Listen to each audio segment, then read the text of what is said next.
All right. We are live. This is Mike Wall. Welcome back to another episode of the Agent Revolution podcast presented by Mike Wall Live, the place where we deconstruct the biggest challenges facing today's real estate agents so that they can build a sustainable, profitable, and most of all, fulfilling real estate business.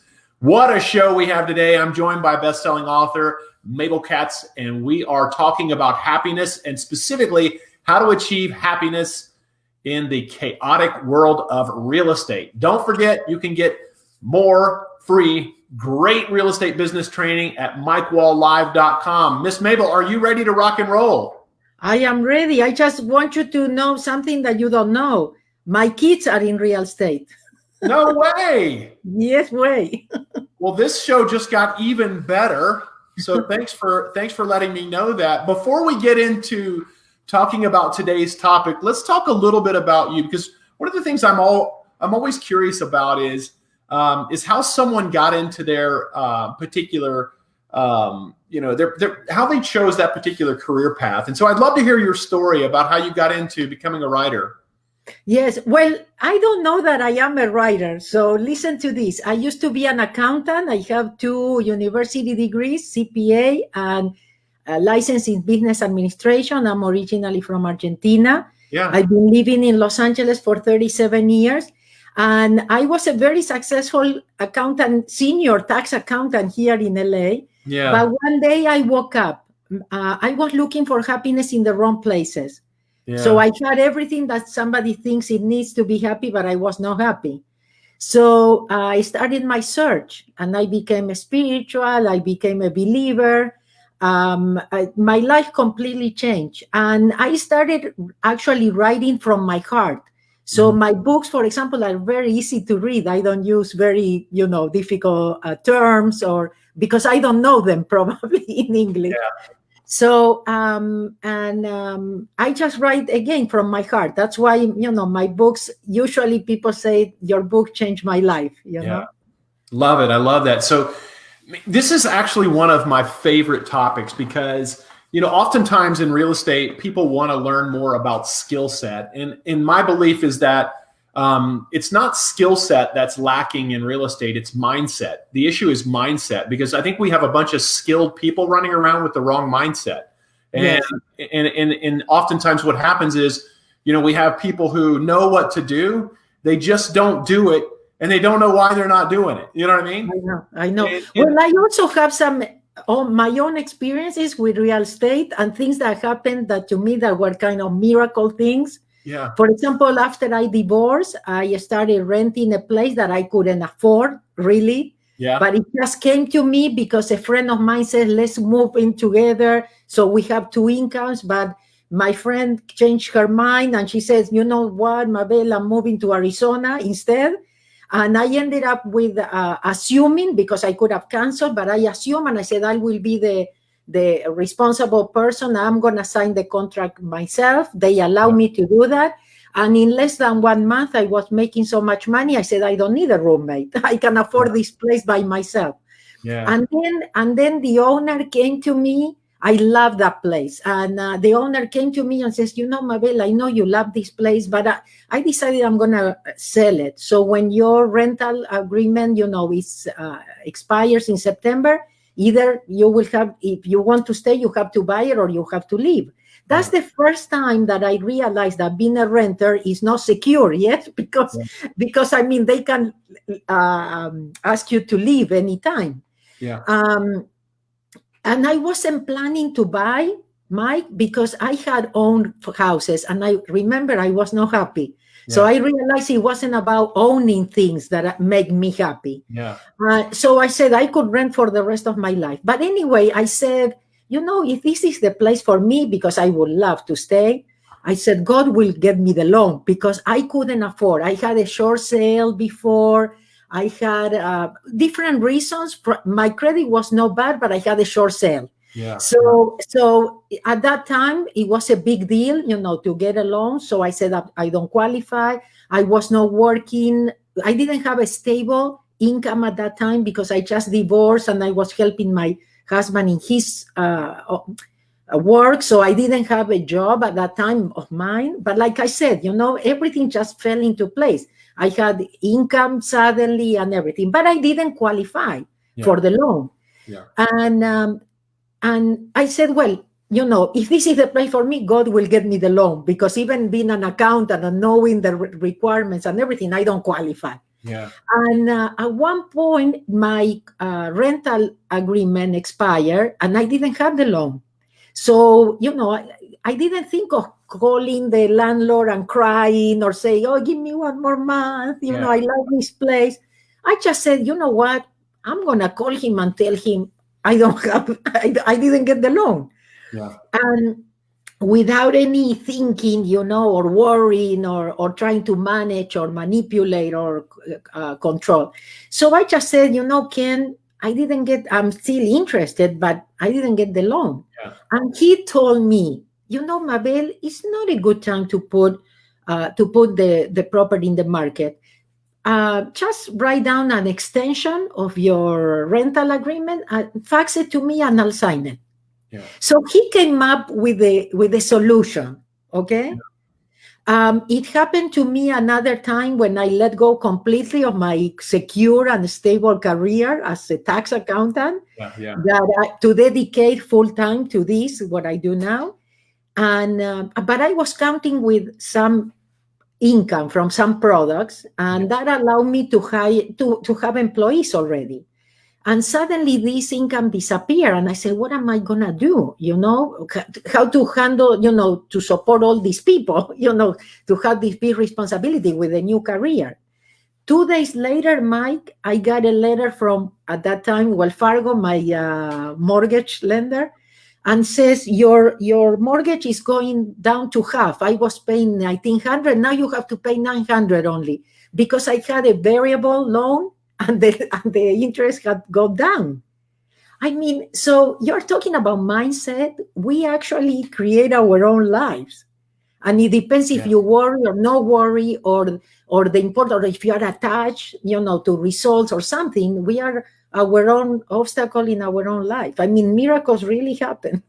When you say that, though, I want you to say that again. You said we create our own lives, and I want you to explain that to the audience. What do you mean by that?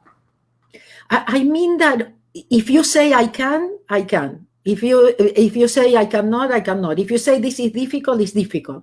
We don't realize that our power is in our thoughts. Mm-hmm. Many times we don't even know what we are thinking, because it's at the subconscious level. Yeah. So you say, what? I am 100% responsible. No way. Yeah, because it's just the program playing in your subconscious mind. Sure, it's not like you do it consciously, but we are 100% responsible for what we create. I didn't end with the story. So at one point, okay, my rental expired, yes, and I didn't get the loan. And one day I received, out of the blue, a call from somebody I knew, and he knew I was looking for a loan. And he said, Mabel, did you get the loan? And I said, no, 2 people that thought they could help me, they gave up. And he says, I have the bank that will lend you the money. And he got me the loan. It wouldn't be the Agent Revolution podcast without technical difficulties, folks. Mabel, are you there? Yes. Yeah, I lost you just for a little bit. We lost some of the feed, but do me a favor. So repeat what you just said one more time, because I think you cut out for about a minute and a half there. Oh, okay. Yeah, I lost. So my question was, we were just saying, well, why, right? Why do people? Why this belief that you create your own life? You were saying is based on the thoughts that you produce. Most of these thoughts take place at the subconscious level, but it's coming from somewhere, right? This pre-programming is coming from somewhere. It's either coming from our parents. It's coming from. It's pre-programmed into our DNA. Where is this coming from? Well, now scientists says that we have like 2 stations, So we are usually listening to the one that speaks louder, that is our intellect, the part of us that thinks it knows. But we all have a connection to the universe, cosmos, a more intelligent mind than ours that usually is the one producing the miracles, solving the problems in ways we never thought possible. And we have to give permission because we have free choice. So we are always choosing who we give the control, yes, to this part that is loud and makes up things and have opinions and judgments, or we become a little bit more humble and we said, hey, I don't know, yes. You just need to know that whatever is right and perfect will happen, or is that if you need the money will come in the moment that you need it, not a month before like you want it. Yeah. Do you think, though, that your thoughts are a self-fulfilling prophecy? In other words, that if you believe the money will come, that in most cases it will, and if you believe it won't, then it's probably not going to show up for you, right?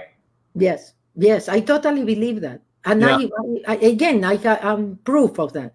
Yeah. And to your point, I think that I was just talking to somebody about this weekend. We were talking about, like, because, they define poverty as like an amount of money that you make, right? It's like, if you're below, $23,000 a year or $30,000 a year, whatever that number is here in the States, that you're in poverty, right? That's how they label you. And I believe personally that, there's a definition, right, in the United States of poverty that's below this certain, amount of money. But poverty in reality is a mindset also. Poverty is a belief, right? And they said it's poverty consciousness. Yes. For example, they said thinking about, one day I'm going to win the lottery. They said that's poverty consciousness. Yeah. Thinking you cannot do that money or you cannot do it. I mean, you need to win the lottery. Or for example, as you know, statistics show that whoever wins the lottery or inherit money, they lose it 3-4 years later. They file bankruptcy. Right. Because you didn't prepare. It's about earning it. You understand what I mean? Or anything that you receive for free, you don't appreciate it. Right. It doesn't have any value. We don't know that there has to be an exchange. Right. Yes? It's about the journey, not about the destination, right? It's who you become in the journey to becoming a millionaire that makes you be able to keep it, right? Exactly. It's about the experience. Yes, it's about the journey. And for example, even when my kids were little, I used to tell them, I said, I'm not going to give you the fish. I'm going to teach you how to fish. Yeah. Because the idea is you want to be independent. You want to know that even if you lose everything, you can start all over again. There is nothing like being able that the universe will give you the opportunity to start all over. And I had the opportunity, being an immigrant, I had to start all over in this country. Yes. Yeah. And after my divorce, it was like starting over, and I appreciate and I'm grateful for those opportunities. Sometimes we go into the panic. Yeah. Let's talk about the pandemic. There are not two people right now that they are living the same experience because of the pandemic, because each one of us is making their own stories, their own reactions to things, our own perception and interpretation of things. Mm-hmm. So it comes back to us. Yeah. Yeah. It's so true.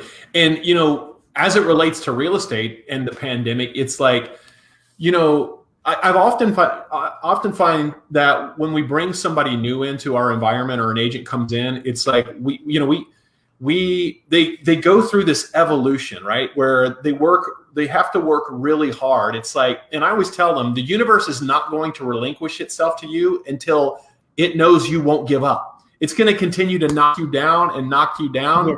And then once it sees that you'll continue to get up time after time, then it will start to relinquish its fruits to you. We always have to start the process. The universe will not do it. But once you do it, once you put yourself in the path, once you trust, amazing things happen. For example, if I go through something that is scary, you know what I repeat mentally? I let go and trust. I let go and trust. I let go and trust. And things get resolved. Yeah. When I had that, what I was telling you about a lost income, and I didn't know if I could afford all my employees.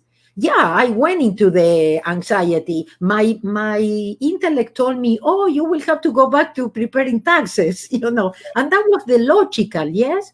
But you know what, 30 seconds later, I had another thought. And I said, God, you know why I'm here? You know how much I need and when? I said, I'm not going to worry.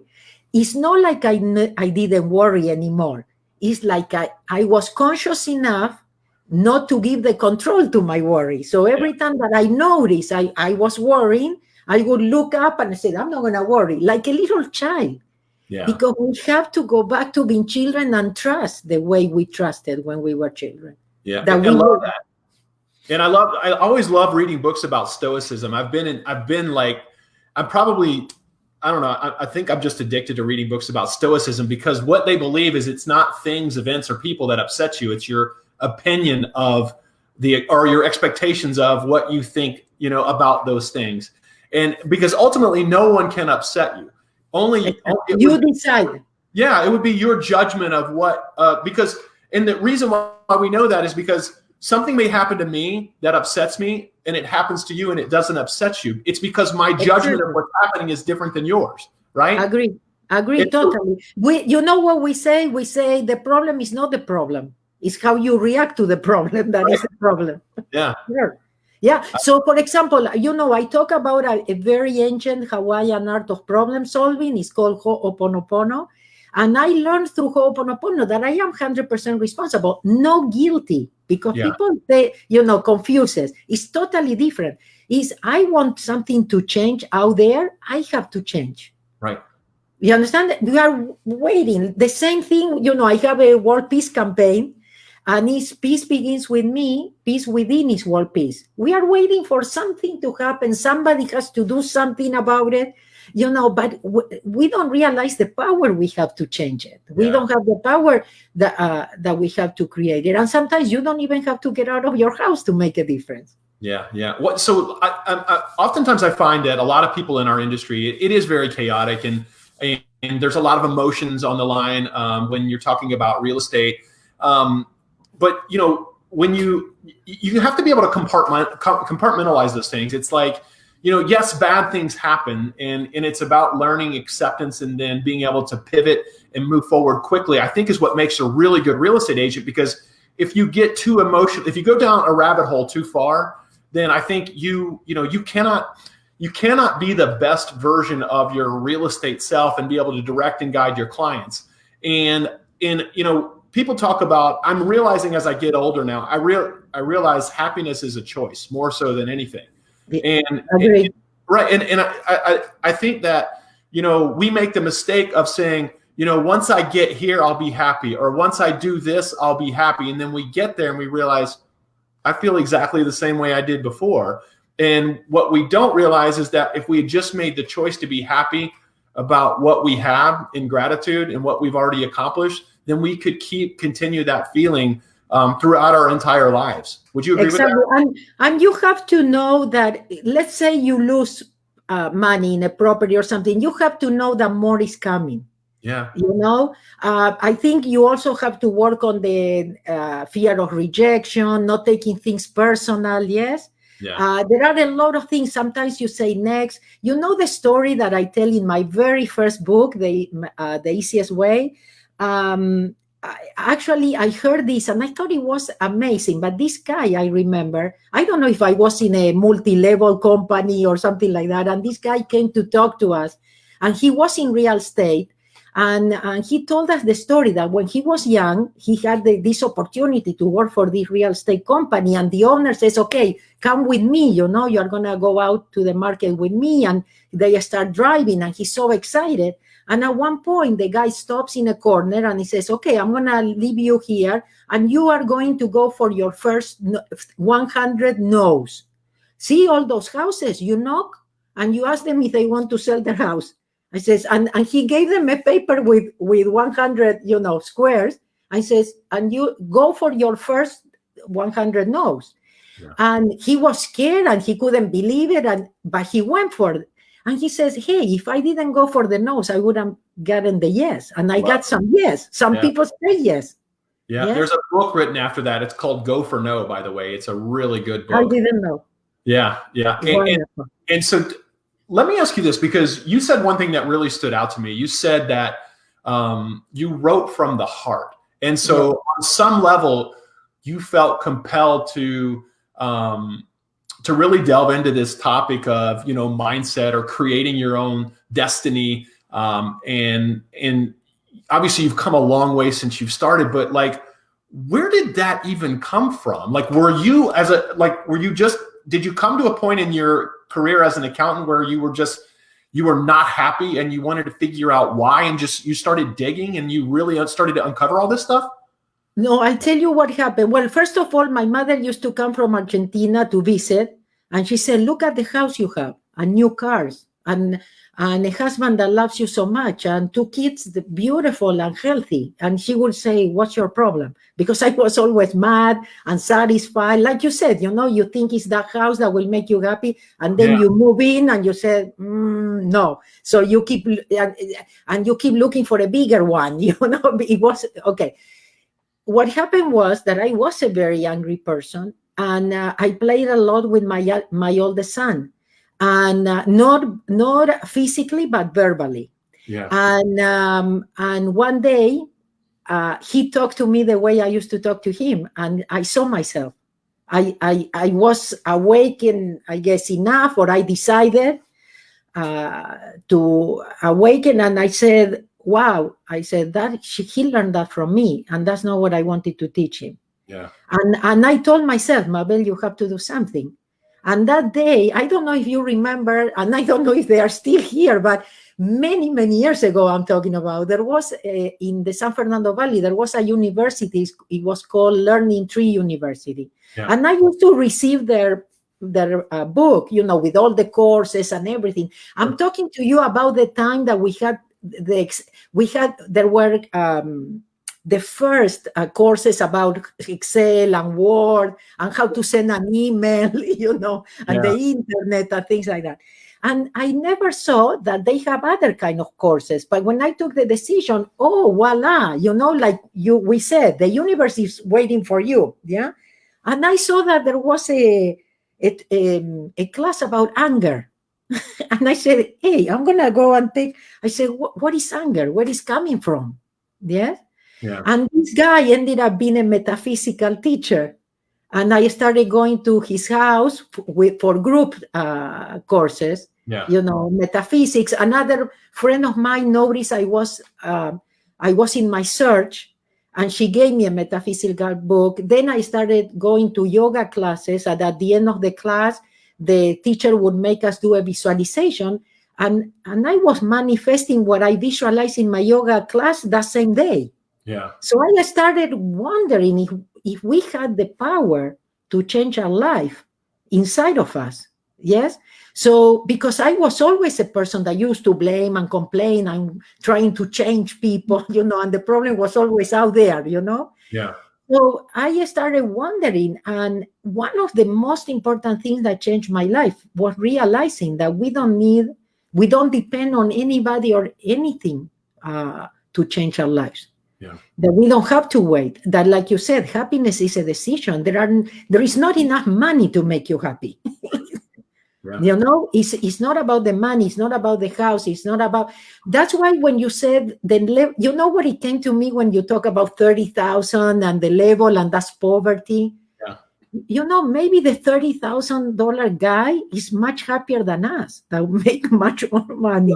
Yeah. So what is important really in life? You understand what I mean? Yeah. Now, if you do the real estate to have fun, to help people, to make people's dreams, you know, come true, you know, and that satisfies you. I always ask the question, what would you do even if you don't get paid? Yeah. Because that question also changed my life.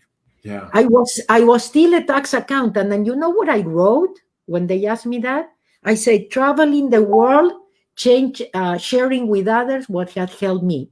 So when I tell you that I write from my heart, is because I have this fire inside of me of waking up people. I feel my mission is to wake up people. Yeah. I don't have to convince you hooponopono, nothing. I have to tell you, wake up, stop blaming and complaining, choose to be happy. Yeah. I love that. I mean, it just makes so much sense in today's day and age too, when, I mean, people have more wealth than ever, right? But they're also as unhappy as they've ever been. Yeah, And we have created a very unhappy world, and I think if we don't do it for us, we have to do it for us. We owe it to our children. For example, I love to work with young people because my message, you know what my message to them is? It says, you can be happy now, don't wait. yeah. And it's interesting when we look at children, oftentimes we see the happiest people, right? I mean, especially very young children. They're just so happy, Young and children. yeah, Before we start, they'll introduce themselves to anyone. They'll before talk we to start anybody. programming them, before we start Yeah. programming them. And that's the problem. So how do we stop doing that? We have to work on ourselves, and I think that the most important is that we become happy parents. We stop producing unhappy professionals. Yeah. That we allow them to be themselves. Yeah. But for that, we are their model too. They don't listen to us; they observe us. So we have to start being happy. Yeah. We have to show them that that is important, really, to do what you love, not the title. Yeah. So I think what you're saying here is that really, this feels right on an unconscious level or subconscious level, right? It's like inherently we know this to be true, Sure. but society is telling us something else always, right? Yeah. It's telling us more is always better. It's telling us to buy the new car. It's telling us to get the great job, even if we don't like it, that makes a lot of money, right? It's telling us to, show everybody everything we have. You know what I mean? It's in reality of it is it's perpetuating the problem. And people that's why I love to start every day out with some gratitude, right? Because there's always something to be grateful for. Sure. There always is. Yes. And I think I just feel like I start literally every single morning. I start out with gratitude because it puts me in the right frame of mind to receive whatever happens in the day. Good for you. Yeah, that change your vibration. Yes, because we are energy. So if you are down into the grief, if you are down into the fear and things like that, more possibilities of getting sick, for example. So you realize it comes back to us. Always comes back to us, and the decisions are what you are focusing on. Because even now that we are going through some bad things or whatever you want to call it, there are a lot of good things happening too. A lot of people are waking up. Yeah. That's a great segue, actually, because I don't want to let you get out of here without talking about your newest book, Zero Frequency. Yes. So talk about the idea behind this book, where it came from, and talk about a little bit about what the reader can expect. Yeah, so all my work is based on hooponopono. That's the only thing I practice for I don't know how many years now, more than 20. But again, for me, it's not about convincing anybody. It's about sharing, and it could be hooponopono or something else. But do something. Yes, wake up. Okay, hooponopono is esoteric, it's spiritual. Some people could close to it because of that, because a lot of people confuse spirituality with religion, where it has not. It's exactly the opposite. But zero frequency allows me, because I've been doing zero frequency trainings for more than 10 years around the world. But zero frequency allows me to show you how very simple spiritual concepts can work for real estate, for accountants, for parents, for your everyday life, because spirituality should be the foundation of our life. Yes, we got it all, like working for money. It's completely the opposite. You have to do what you love, what you would do even if you don't get paid, and then you will always have money. You will never have money problems. Okay, so zero frequency allows me to explain these spiritual concepts, but in a more practical or intellectual way. Yes, and because I come from the business world, because I am still an intellectual person, for me it's important to put the two of them together and show you. And with I give you plenty of tips, plenty of stories, plenty of things that you can identify yourself and says, oh my, okay, when I have a problem, the worst thing I can do is think, okay, I just have to breathe, so you take a deep breath, or you relax, or you go and hug a tree, or go for a walk. But it's exactly the opposite of what we learn. No, you have to worry, otherwise you are irresponsible. No, You stop everything when you worry, Yeah. or when you think. Or it's even arrogant from us to think that we are going to resolve it. Right. So it's becoming more humble. It's trusting more of you. For me, it's very important that people find their passion. I stumble with my passion, or what I would do even if I don't get paid. But it's not about not getting paid. You can get paid very good money. But in the beginning, that's kind of your compass, yes? Yeah. Your start point. Mabel, And, can I stop you really quick? sure. Do you find that in most cases, fear, anxiety, worry, they all come from living in the future? In other words, you're worried about things that are beyond your control. And when you worry or you're anxious or you're fearful, oftentimes you're not in the present moment, correct?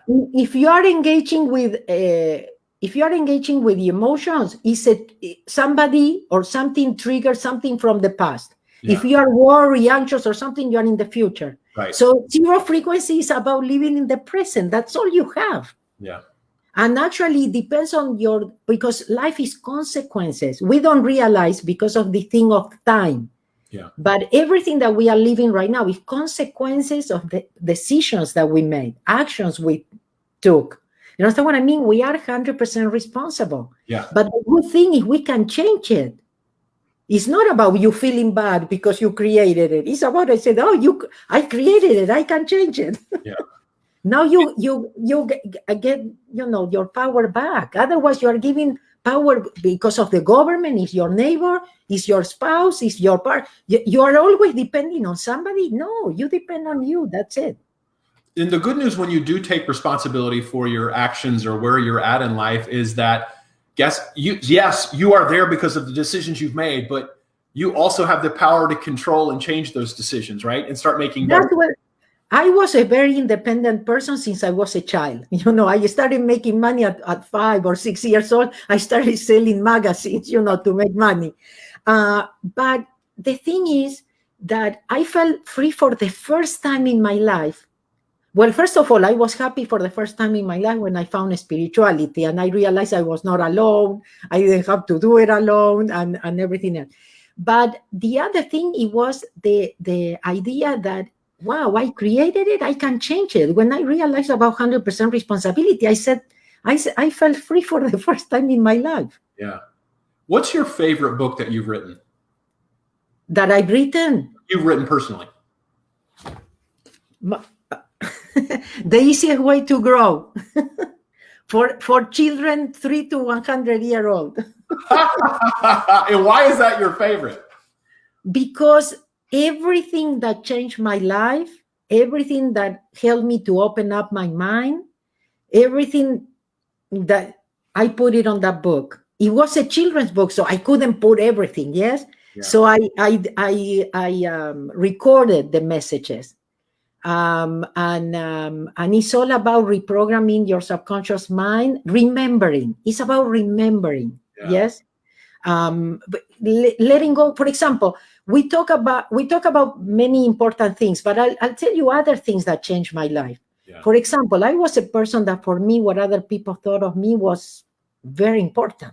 Mm-hmm. When I let go of that and I realized that what I think of me is important, not what other people think. Yeah. Yes. So I put that in the book because we waste so much energy and time during life pleasing people. Yeah. And even if you get everybody to talk great about you, if you don't love yourself, forget it. You are empty. Yes? So true. So true. Okay, so I let go of that. I learned to forgive in my heart. Not that I had to go to talk to anybody. You know why? Because I realized that if I didn't forgive, I was hurting myself, not the person that didn't deserve my... Sometimes, like you said, we know everything, yeah? Everything, oh, yeah, sure. But we have to practice, yeah? So if you don't forgive, you are still in the past. You carry that person with you that you hate so much, you carry it with you. Yeah. They said it's like taking poison and waiting for the other one to die, So it gets to the point you have to love yourself enough not to hurt yourself anymore. Yeah. Yeah. And when you are at peace for no reason, when you are happy for no reason, I mean, everything gets added. Everything comes to you because, again, you are not an obstacle in your own life. Yeah. It's your frequency, right? You are now the vibrations Exactly. now are of abundance, and you're actually acting as a magnet. You're not repelling things like you do. Zero frequency is allowing. Yes. Yeah. So you are in this frequency where you allow things, where you accept, when you don't react as much, when you can put some distance, when you don't take things personal, and definitely when you are doing what you love.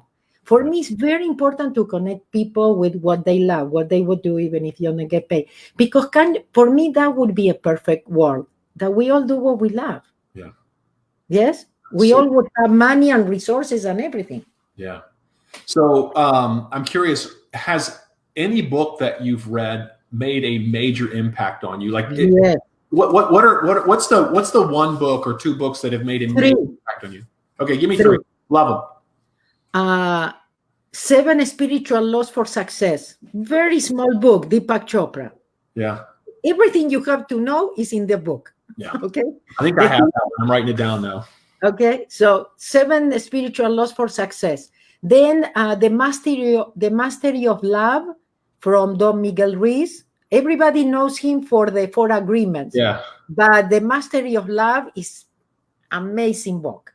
Okay. And then The Power of Now. Yeah. That's a great book, by the way. That's one of my favorites. That was the book that started it all for me. And there's one more by Dr. James Allen, As a Man Thinketh. I don't know if you've ever read that book. No, I didn't read that one. If you like The Power of Now by Eckhart Tolle, you will love that book. Okay, I will write it down. Tell me again the author. It's Dr. James Allen. Okay. And it's As a Man Thinketh and From Poverty to Power. Get the dual edition book. Okay. I will because I also love to share with people from other authors, whatever, because I like when we coincide. Yes, we all talk about the same thing. Yeah. So the idea is how to say it, the same thing in a different way. Yes, or to confirm things. Right. Yeah. And you always take just so much from every book, you know what I mean? But what happens is when you've read a compilation of so many different books on one subject, it really starts to sink in and you really start to live that out in your life. No, and even every book, you have to read it many times because every time you're going to reread it, you're going to find things you never saw before. Yeah. Because you are different, yes? Or you are ready. Or now that you read it, you interpret it in a completely different way. Now it's like, now I got it. Yeah. Well, I can feel your energy. You have a great vibration through the screen here. I love what I do, and I think it's definitely my passion. And I think you can tell, when people do what they love and why they do it, when they do it for the money. Yeah. So true, Mabel. Well, let me ask you this. Obviously, you can buy the book. I know you can buy it over on Amazon. I think you can get the Kindle edition for $7.99 right now. Yes. How can people? What would you recommend? You have obviously more than one book, right? Where would you recommend people start with the series of books you've written? Well, no, the Zero Frequency is a good start because it's set apart from all my previous book. I have The Easiest Way to Live, The Easiest Way to Grow. I have Malujia, that is another another children's book. It's 26 it's like all these spiritual principles, but telling the stories that are actually real, different. Some people would think weird, but they are real. I was more than 10 years with my teacher, Dr. Ihaliakala, who I learned the Hooponopono from. And he told me a lot of weird stories, but that's what opened up my mind, and that's what changed my life. So the Zero Frequency, what it has right now is an offer. I highly recommend it because it says for people that are getting into the search, yes? Yeah. Or getting into spiritual principles or things like that. Again, not to be confused with religion. So zero frequency gives you a lot of different things. I mean, so it's kind of more mainstream. Yeah. Like I said, more balance into spirituality and real life. Sure.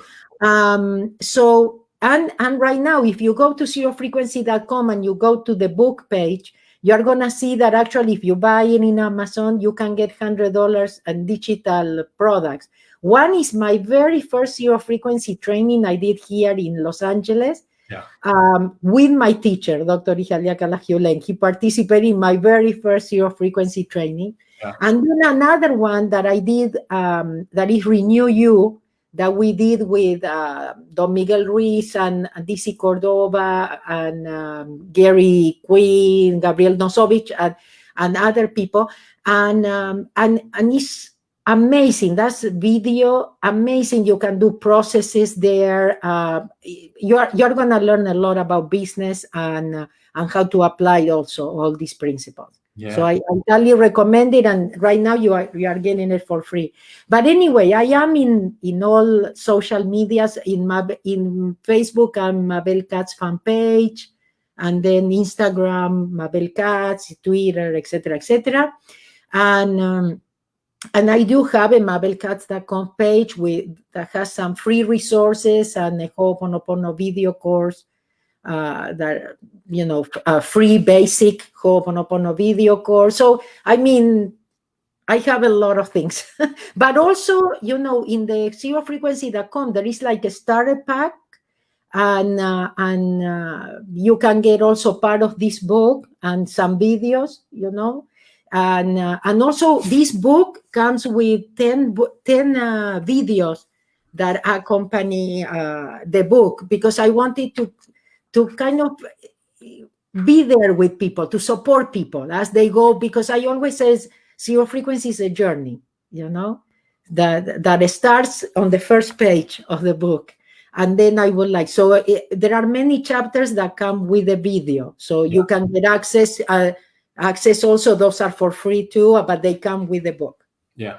And so it's kind of like a study guide, right? It's like it's watching the videos the same time you're reading the book, and they kind of play off each other.